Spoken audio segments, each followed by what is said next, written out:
എന്റെ സഹോദരങ്ങളെ, സയ്യിദുനാ റസൂലുള്ളാഹി പറഞ്ഞങ്ങനെ പറയേണ്ടി വരും. സ്വലാത്ത് കഴിവതും അധികരിപ്പിച്ചു. സ്വലാത്ത് എത്ര ചൊല്ലാൻ പറ്റും. ഞാനീ പറഞ്ഞ അബുൽ ഹസൻ ഷാദുലി റളിയല്ലാഹു അൻഹുവൊക്കെ ഒരു നേരം ഒഴിവില്ലാത്തവരാ. ഓരോ നിമിഷവും നൂറുകണക്കിന് ആളുകളാണ് അവരെ മുമ്പിലെത്തുക ഇൽമു കേൾക്കാൻ വേണ്ടിയിട്ട്. അതിനിടയിൽ ഒരു ദിവസം അദ്ദേഹം ഉറങ്ങണമെങ്കിൽ ചുരുങ്ങിയതൊരു 10,000 സ്വലാത്ത് ചൊല്ലിയിരിക്കും. അബുൽ ഹസൻ ഷാദുലി റളിയല്ലാഹു അൻഹു 10,000 സ്വലാത്ത് ചൊല്ലാതെ ഉറങ്ങാറില്ല. നമുക്കൊരു 1000 എന്റെ പ്രിയപ്പെട്ടവരെ, ഒന്നും വേണ്ടല്ലോ. ഈ സ്വലാത്തിന് ഒരു പ്രത്യേകത കൂടിയുണ്ട്. അത് നമ്മള് ചില ദിക്റുകളെ സംബന്ധിച്ച് ചില പണ്ഡിതന്മാർ പറയണത് അതിന്റെ അർത്ഥം അറിഞ്ഞ് ഓതിയാലേ പ്രതിഫലം കിട്ടുന്നു. എല്ലാ പണ്ഡിതന്മാരും അങ്ങനെയല്ല പറയണത്. ചില പണ്ഡിതന്മാർ അങ്ങനെയും പറയുന്നുണ്ട്. പക്ഷെ സ്വലാത്തിനെ കുറിച്ച് ഒന്നുമില്ല. സ്വലാത്ത് അർത്ഥം അറിയണമെന്നില്ല. സ്വലാത്താണെന്ന് ഒരു ചിന്തയൊന്നുമില്ല. വെറുതെ ഇങ്ങനെ ചൊല്ലുമ്പോ തന്നെ ചിന്തയൊക്കെ വേറെ ആയിപ്പോയി. എന്നാലും സ്വലാത്തല്ലേ നിന്റെ നാവിൽ നിന്ന് വന്ന പ്രതിഫലമാ സഹോദര, പ്രതിഫലമാ പെങ്ങളെ. നിനക്ക് അടുപ്പത്ത് നിൽക്കുമ്പോ, ഭക്ഷണം വേവിക്കുമ്പോ, കുളിക്കാൻ നിൽക്കുമ്പോ, തുണി അലക്കുമ്പോ, എന്റെ സഹോദര യാത്ര ചെയ്യും, മറ്റു ജോലികൾ ചെയ്യുമ്പോ സ്വലാത്ത് ഇങ്ങനെ വരട്ടെ, സ്വലാത്ത് ഇങ്ങനെ നിർഗളിക്കട്ടെ. പ്രിയപ്പെട്ടവരെ, അള്ളാഹുടെ മുത്തനബിയെ കണ്ട് ഒരുപാട് പേരുണ്ട്. എന്റെ യുവാക്കൾക്കറിയോ, എന്റെ ഇങ്ങളെയൊക്കെ പ്രായമുള്ള ഒരു യുവാവ് പറഞ്ഞു വന്ന അൻവർ ഉസ്താദിനറിയും. ഇന്നലെ കടുവാപ്പള്ളിയിൽ എന്റെ റൂമിൽ വന്നു. ഇന്നലെ അല്ല മിനിയാന്ന് സ്വലാത്തൊക്കെ അല്ലാണ്ട് ഞാൻ കടുവാപ്പള്ളിയിലുണ്ടായിരുന്നു. അല്ലെങ്കിൽ ഉപ്പാപ്പാരുടെ അടുത്ത് നിൽക്കുമ്പോൾ വല്ലാത്തൊരു മാനസിക സുഖം. അതിനുവേണ്ടിയിട്ട് തന്നെ അവിടെ ഒരുപാട് പേര് വരാറുണ്ട്. നിങ്ങളും വരുമ്പോ അവിടെ അറിയാലോ, അവിടെ വന്നിരിക്കുമ്പോൾ ഒരു പ്രത്യേക റാഹത്ത.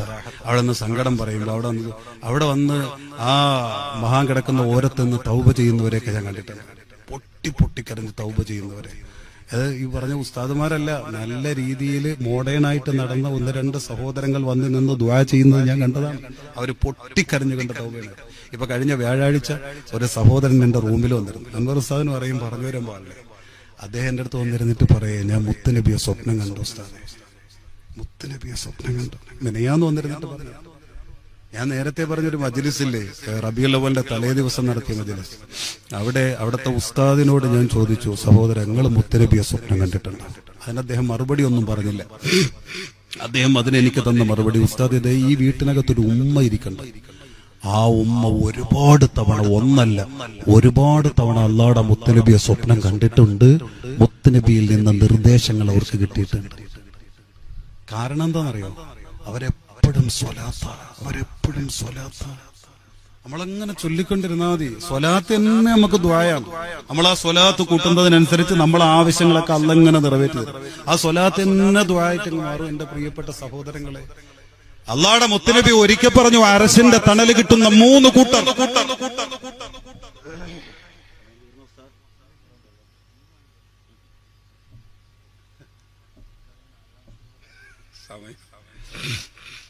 അർശിന്റെ തണല് കിട്ടുന്ന 3 കൂട്ടർ ഒരിക്കൽ ലഭിത്തങ്ങൾ വിവരിച്ചു സയ്യിദുനാ റസൂലുള്ളാഹി.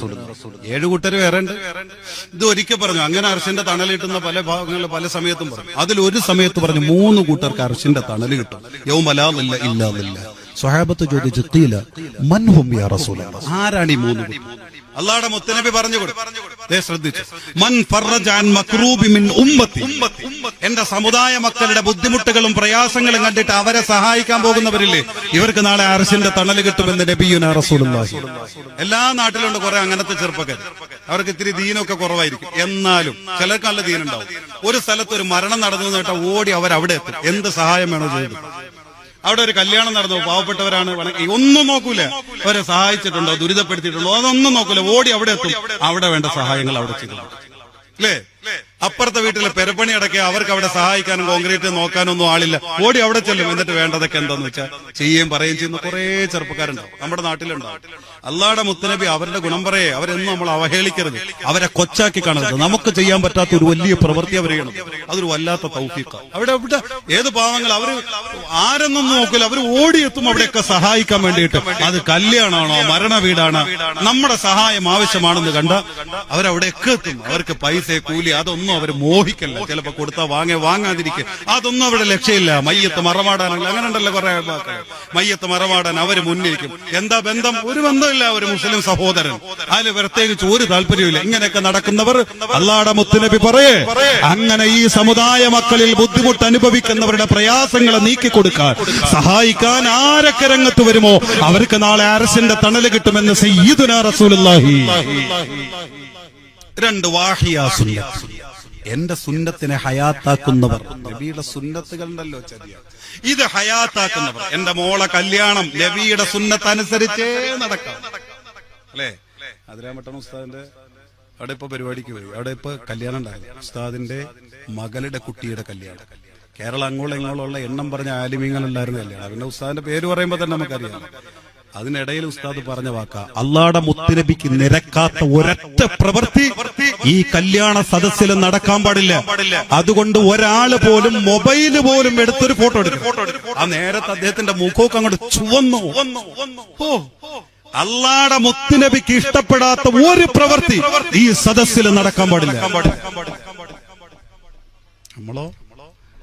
നമ്മളെ മോളെ കല്യാണം, നമ്മളെ മകന്റെ കല്യാണം, നമ്മളെ സഹോദരിയുടെ കല്യാണം, നമ്മുടെയും സഹോദരന്റെ കല്യാണം നമ്മൾ ആലോചിക്കാറുണ്ട്. ഇതൊക്കെ അവിടെ ഇരുന്ന ഒരാൾ ഒരു രഹസ്യം എന്നോട് പറഞ്ഞു, ഒരു വലിയ ആലിം എന്റെ ചെവിയിൽ ഒരു രഹസ്യം പറഞ്ഞു. അതിപ്പോ ഞാനിവിടെ പറയാൻ പാടില്ല, കാരണം ഞാൻ പറയില്ല. ആ മജ്ലിസിന് അല്ലാഹ് നൽകിയ ഉത്തരങ്ങളിൽ ഒന്ന് പ്രിയപ്പെട്ടവരെ, എന്താവട്ടെ നമ്മളും അങ്ങനെയൊക്കെ ചിന്തിക്കണം. വാഹിയാ സുന്നത്തി, മുത്തുനബിയുടെ സുന്നത്തിനെ ആരൊക്കെ ഹയാത്താക്കുമോ അവർക്കും നാളെ അർശിന്റെ തണലാണെന്ന് സയ്യിദുനാ റസൂലുള്ളാഹി. വിശദീകരിക്കണമെന്നുണ്ട്, പക്ഷെ നേരം അനുവദിക്കുന്നില്ല. 3 വഅക്സറ സ്വലാത്ത അലയ്യ, വഅക്സറ സ്വലാത്തി അലയ്യ, എന്റെ മേലുള്ള സ്വലാത്ത് ആരാണോ അധികരിപ്പിക്കുക അവർക്കും നാളെ അർശിന്റെ തണലാണെന്ന് നബിയുനാ റസൂലുള്ളാഹി. أكثروا من الصلاة علي فإن أول ما تسألون في القبر عني.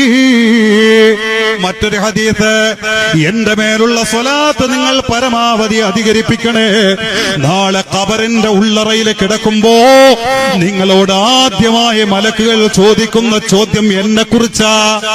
അദ്ദേഹത്തെ അറിയാവുന്നോ ചോദിക്കുക? അതിന് ഉത്തരം പറയണമെങ്കിൽ നിങ്ങൾ എന്റെ മേലുള്ള സ്വലാത്തിനെ അധികരിപ്പിക്കണമെന്ന് സയ്യിദുനാ റസൂലുള്ളാഹി. അർശിന്റെ തണൽ കിട്ടാൻ, ഖബറിലെ ചോദ്യങ്ങൾക്ക് ഉത്തരം നൽകാൻ നബിയുടെ മേലുള്ള സ്വലാത്ത്. അത്ഭുതമാണ് ഈ സ്വലാത്ത്. നമുക്കതിന്റെ വില അറിയാത്തോണ്ടാ. എന്റെ സഹോദരി, എന്റെ ഭർത്താവിന്റെ പ്രശ്നങ്ങളുണ്ടോ? നിനക്ക് പ്രയാസങ്ങളുണ്ടോ? മാറാത്ത പ്രയാസങ്ങൾ, അങ്ങനെ ഇങ്ങനെ തൊട്ടതിനും പിടിച്ചതിനും ദേഷ്യം, നീ ഒന്നും വേണ്ട, സമാധാനിച്ച് നീയത്താക്കി മുത്തുനബിക്ക് സ്വലാത്തിൽ, കഴിവതും സ്വലാത്തിൽ ആഗ്രഹം വെച്ചു. എന്റെ ഭർത്താവിന്റെ ദേഷ്യമൊക്കെ മാറണം, അല്ലാഹ് മാറ്റും എന്റെ പെങ്ങളെ, ഉറപ്പാ മാറ്റും. ഉറപ്പ് മാറോ ഉസ്താദ്?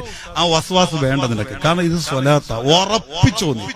അബൂ റബീന്റെ വാക്കല്ല, അല്ലാഹുവിന്റെ മുത്തുനബിയുടെ സ്വലാത്താ നീ ചെല്ലണത്. അല്ലാഹ് മാറ്റും.